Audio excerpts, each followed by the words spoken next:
Let's get ready to rumble!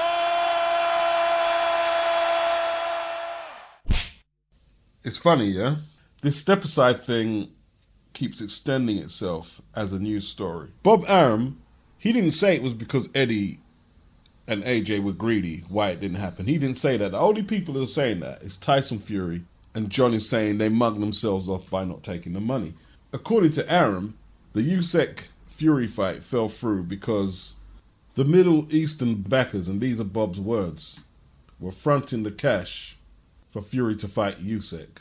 But obviously that meant that AJ and Dillian had to get their step-aside deals. Now, the figures that are out there are 15 million for AJ, 5 million for Dillian. But Bob's saying the fight was never going to happen because not only did they have to pay Usyk and Fury, they had to pay the step-aside for AJ and Dillian. And he also says there was a problem with television rights and it was never going to come together. They couldn't do the fight in April because it's Ramadan, and the earliest they could have done it after that is June. And they're saying Fury got impatient with the whole thing. Now, if Bob had the opportunity to take a swipe at Eddie and say he was greedy, he would have took it, but he hasn't said that. And also, unless Krashik comes out and debunks what Eddie Hearn is saying, Usyk's promoter Krashik is saying they felt that Fury had bottled the fight. Now, is Eddie lying on Krashik? Krashik hasn't come out and said Eddie's lying. I didn't say that. So who do you believe? Fury, his dad, Krashik, Eddie, or Bob? You know, John Fury was saying, yeah, we was teaching Eddie and AJ a lesson. And we decided to walk away from the step-aside money. Well, what does that say? That doesn't say that they really want it undisputed like they're claiming they do, does it? Looking at this photo, and it's not just the height difference. Looks like there's a size difference. Look at the size of Barrios' head compared to Keith's. Keith's cheeks look all sunken in. Barrios looks very full-faced. Barrios, he's 5'10", 71-inch reach. Keith has a 69-inch reach. They're trying to tell me that there's only a half an inch in height differential. Doesn't look it there. Barrios is moving up from 140 in his last fight, which was very competitive against the now 25-0 Tank Davis at 140 until Barrios was stopped in the 11th. Keith hasn't fought for 2.5 years since losing his WBA belt to Manny Pacquiao. How will the inactivity play out in this fight for Keith? It's not really good for a fighter at 33 years of age. Barrios is 26 and he's been the more active. Not that much though. He's had 2 fights in roughly the same time period that Keith has been inactive, since 2019. Keith has the better names on his resume. He was the official WBA champion. Barrios is jumping up. We don't know how he'll transition into the new weight class. They're both coming off losses, but Barrios was knocked out. Keith lost to one of the best of this generation. Keith has to be an overwhelming favourite. But, you know, Barrios has nothing to lose, being such an underdog. He's younger, more active, he's bigger. This could really be determined on how much ambition either one has. Like, how much ambition does Keith have to stay in the game and be a force? How much ambition does Barrios have? And you have to say he should have a lot, being a young fighter, only 26, and not having established himself in the game yet. It could be competitive for a few rounds, but you have to imagine that Keith would win this one inside the distance. And it's not a disaster if he doesn't. You know, fighters like Barrios, they're getting older, they mature more, they learn from the victories, and they learn a lot from losses. He should have learned a lot from the Tank fight, so his survival instincts may just be a level up from the Tank fight, and he might just be a little bit of a wiser fighter. So Keith doesn't necessarily have to win inside the distance, but if he doesn't look good in this one, it's hard to see where he really goes. It really is. I don't know what it is. For some reason, I thought Keith could box a lot better. And then when I saw the Pacquiao fight, I realized he's not really a boxer, is he? Just a boxer puncher, but more of a slugger. And I believe at 33, and knowing he has a history of his face knotting up when he gets in hard exchanges, I think he's got to modify his game a little. He still has to go for the knockouts. He still has fast hands and power, but if Barrios gets a rhythm going and is hitting Keith more than what we expect, it could be a very interesting fight. And if he's done his homework, he'd be going down to Keith's midsection. We've seen him hurt there. Collazo, Pacquiao, and I've seen him back out of a few more exchanges when he's got cracked there as well. Could be an interesting fight. 74.99 pay-per-view on Fox. Very ambitious. I'm sure Rick Glazer and Mike Coppinger will inform us of with their alleged quotes of the alleged numbers of the fight. Question is will it do any better than Charles Martin and Luis Ortiz? Billy Dibb, former featherweight champion, I believe. He said Gary Russell held the WBC title for 6 years, but only made 6 defenses. Prince Naseem, who was also featherweight champion, made 15 title defenses in 5 years. Worst thing in boxing is an inactive champion. But there you go. There you go. Gary Russell's resume and legacy will not wear as well as Prince Naseem's. Not just in Britain, but America too. Naseem did make a bit of a splash in America. Remember the Kevin Kelly fight? He took on the likes of Barrera and lost. But there you go, 15 defenses in 5 years compared to 6 in 6 years for Gary. That's crazy, yeah? Naseem, with that jumping in technique, Eubank fighter, had tremendous power. Gary, he could put combinations together and put people away. But Naseem is one of the hardest featherweight punchers ever. No doubt about that. He unified belts where Gary's inactivity didn't permit that. He was kept away from Leo Santa Cruz by his advisor. In recent years, we've seen the frustrations with Al Heyman saying he couldn't get the Santa Cruz fight, wanted the Tank Davis fight, even wanted to fight Terence Crawford. Frustrated fighter. A lot of people are going to say that Naseem would decimate Gary in 1 round or whatever, but Gary is a very good technical boxer. Let's not underestimate that despite his inactivity. He's a very good boxer and had the style to give Naseem all types of issues. It's a great matchup. With Gary, the hand issues he used to have a lot of issues with his hands. That used to keep him pretty much inactive, but it seemed over the years it was just he couldn't get the fights while he was inactive. Naseem himself, in the late stages of his career, was plagued by hand injuries. Some say he would have beat Barrera if it wasn't for the hand injuries, but you can never say 100% that that's true. Barrera fought an outstanding fight on the night. Naseem was a household name in the UK, a household name on the pulse of popular culture. Very popular fighter. The casual fans knew about Naseem Hamed, and he was a featherweight. They knew about him. And when I was explaining to them that Barrera is a level above who he's been fighting, and a lot of people didn't know Barrera in the country. They didn't know him like that. They were telling me, he's going to blow Barrera away. I said, more than likely going to lose this fight. And they all thought I was crazy. And I remember that was one of the fights that a lot of the people I used to speak to about boxing, they started respecting my boxing knowledge. Like, how could you even know that this was going to happen? Oh, I didn't know it was going to happen. But I knew the level of opposition that Naseem was facing in Barrera. And I'm guessing some of you knew as well. And we're trying to explain to people like I was.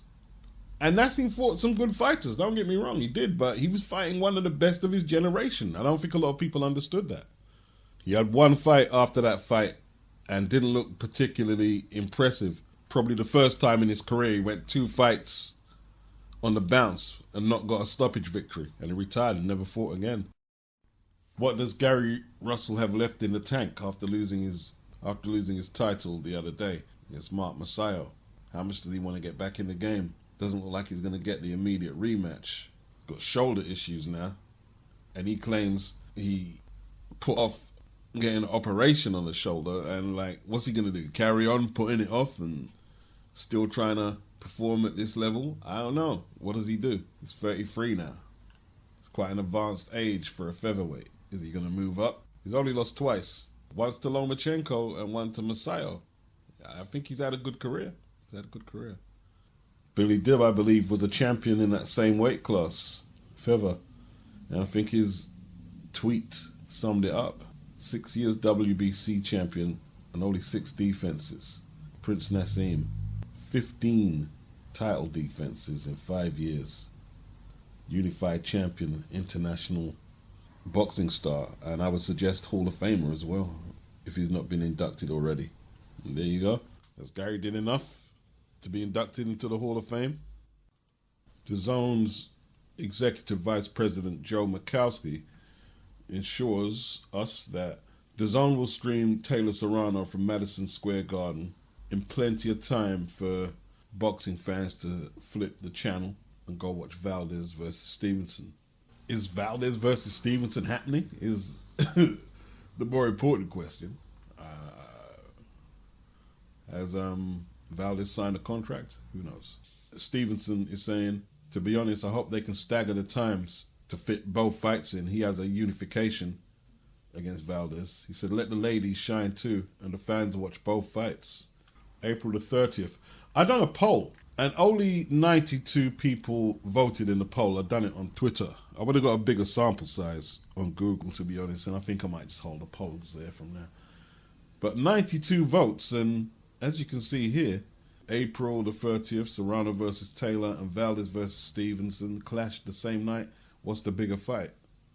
92 votes, final result over 2 days.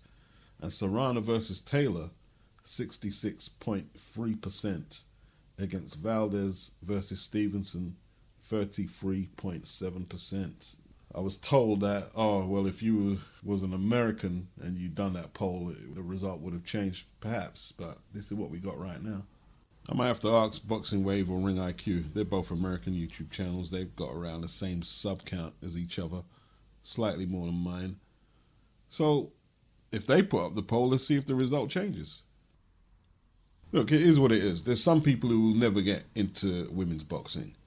And as far as they're concerned, the sooner it's not on the fight cards that they watch with men headlining, the better. And then, you know, there's other people who are still dissatisfied with the acceleration of its growth. They think it's moving too slow.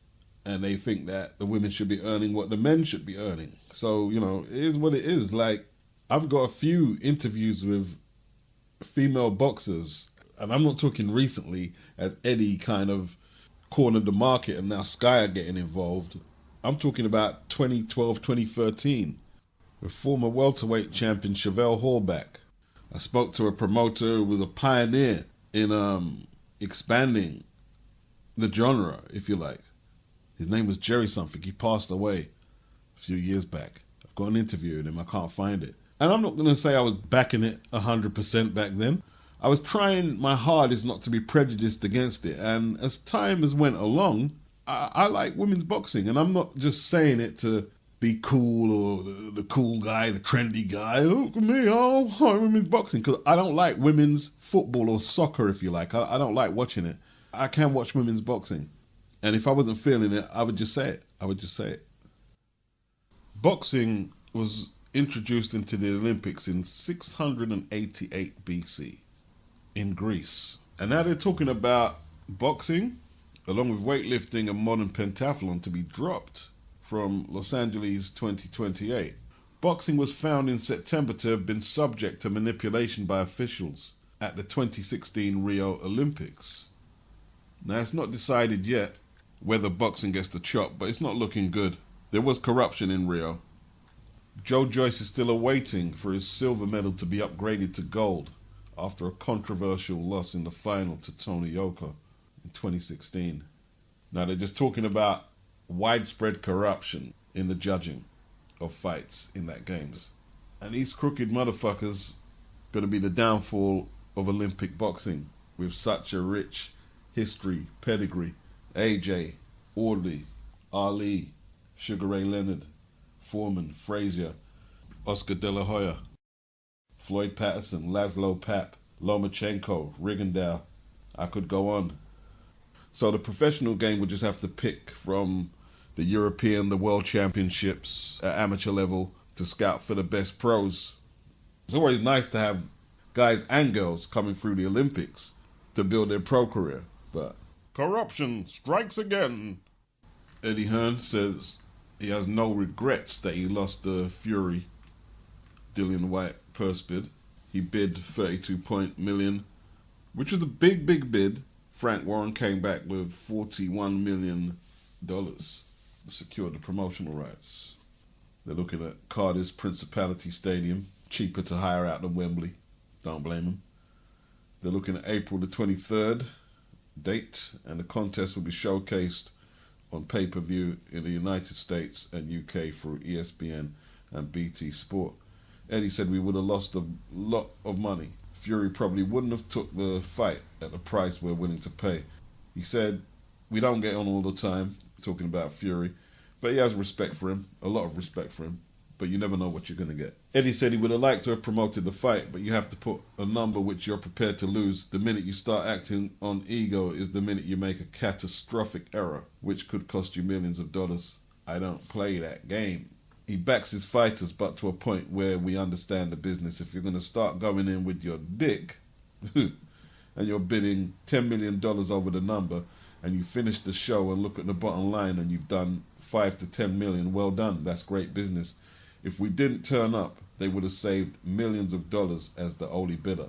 The WBC has advised both boxers to submit fully executed contracts by February the 21st. Eddie said they haven't received the contract as of yet. That's not unusual though. It's a process you go through. Someone said to me, Eddie said that people are saying he's gone quiet because he lost the purse bid, but he said it's not his fight to promote. He said, I'm here to support Dillian. I'm not out here to hype the fight. I'm here to support Dillian, Hearn said. Dillian is just chilled and training. He said that's the way to deal with Fury. Sometimes going on the quiet side works. Do you really want to get in a slanging match with Fury and use all that energy? Do your work, do your training, and go try and knock him out. There are no conversations about another direction. This is the only direction. This is the fight. I don't know. There's been speculations. I haven't seen the videos. I just haven't had that time. Like, wasn't Dean Whyte saying that Dillian may pull out? I don't think he will. I hope he doesn't pull out. I hope he doesn't pull out. I like to believe that he realizes how serious a fight it is, mentally and physically. And I think he's just getting his mind right on the job. He's not just going to respond to Fury like it's a pantomime because Fury says so. He wants to dictate everything on his own terms. And that includes his split. He's not just going to lie down because people tell him to lie down and not take more. But Dillian knows what's at stake here. At 33 years of age, there's not going to be that much more opportunities. Look what's just come up on the feed. It could be going to Wembley. Tyson Fury could fight Dillian in front of 90,000 fans as Wembley emerges as front runner ahead of the Principality in Cardiff to host the grudge match. That's big. I know Fury would have wanted Old Trafford, but it doesn't look like they're going to get Old Trafford. It never has done. And the Manchester Arena doesn't look like they're going to go there. Too small for a fight like that, probably. But that's big. That's big. And it should be in England, really, ideally, if he's going to be in Britain. I think a fight like that. Yeah, a lot of people are saying, oh, Dillian radio silence. We could just be focused in, getting ready to try and win the damn thing. He's not here just to lie down in front of Fury. Eddie's saying he's chilled and he's training. If Fury wants to take 80% of the split, that he's such an attraction, well, you do all the promoting. That's maybe what Dillian is saying. And Frank Warren might regret not letting Eddie partake in some of the promotion because Eddie is good at what he does in the UK. In the UK, you can't question Eddie. It's weird, man. Like, I don't know if Dillian's made any enemies in the press. They keep saying, oh, Dillian's got this time period to get his contract in. Well, that's the same with Tyson Fury too. I wonder if people realize that. They've got a lot to think about. That's a big bid. They've got to promote this right or they're going to take a big hit on this fight. The pressure is on them in terms of a financial venture, not Dillian. And there's a sizable contingent of people out there, you could call them Tyson Fury haters. They're not sure if, like, Frank is going to pull this off. Dillian hasn't received the contract yet. Pull out Sir Tyson Fury's thing. I was going to do the Mac Daddy accent, but no need. Arguably, the hottest division in boxing today is the super flyweight division. We're talking about Chocolatito, Estrada, Rungvisai, Cuadras, and now they've got this new cat, Jesse Rodriguez. Yo. So a lot going on. Ceasr Martinez had to withdraw from the Cuadras fight. I think he's got an issue with his liver. Not surprised with some of them, whether it bats or rats he was eating in the restaurant. But Jesse Rodriguez is going to replace him for the vacant WBC Super Flyweight title.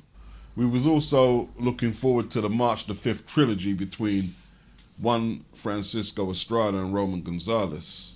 But Estrada is suffering from the effects of COVID-19 apparently, and he's had to pull out. But as they're saying on the DAZN website, we have a more than suitable replacement in Julio Ceasr Martinez. Yo, listen, I really wanted to see the trilogy match, but in a way, seeing Gonzalez in with this guy, a new opponent, is just as exciting. Looking forward to that. Martinez is moving up from flyweight, where he's a WBC champion. Eddie Hearn said he's still in shock that this fight is happening, but I cannot wait. Huge respect to both men for accepting the challenge. Oh, no doubt. That's why I love that division, man. Love this division. And it's all on DAZN. Liam Williams doesn't have world-class boxing skills in comparison to an Andrade. We saw that. But he does have domestic-level boxing ability, at least. He was outboxing Liam Smith in the first fight, I remember, and then it went pear-shaped. It seems to me that he's trying to work himself up. He's trying to make himself really dislike Chris Eubank to fuel him to go to war with Chris. And then you've got Eubank, who doesn't seem to throw as much punches as previously since he's been with Roy. The punch selection and the shots he catches you with seems more important right now. Can he pull that off? I mean, he's not Roy. Roy said he really wanted to train AJ. He believes he could train AJ to beat Usyk. And he's convinced. So, this fight here, it depends. Like, is Liam going to be too aggressive? And is Eubank not going to be aggressive enough? The tactics are crucial in this fight here.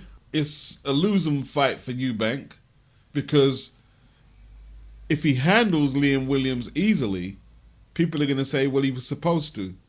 And you could argue, where's there to go for Liam Williams if he loses? Eubank on points. I don't know if he stops Liam Williams because I believe he'll need to be throwing multiple combinations. I'm not sure if he can do it with one shot. And Eubank has struggled with boxers, not brawlers. Brawlers have been his meat and drink so far in his career. And if that's what Williams is going to bring to the table and it works, then we'll know Eubank is on a serious decline. Eubank struggled with Groves' movement and boxing, just like he did with Billy Joe Saunders, and he was struggling with Matt Kobrov's southpaw boxing skills. Brawling, for me, only gives Liam Williams a puncher's chance, and maybe that's all he needs. It's a good fight. Leave your comments in the comment section on the various topics. Peace.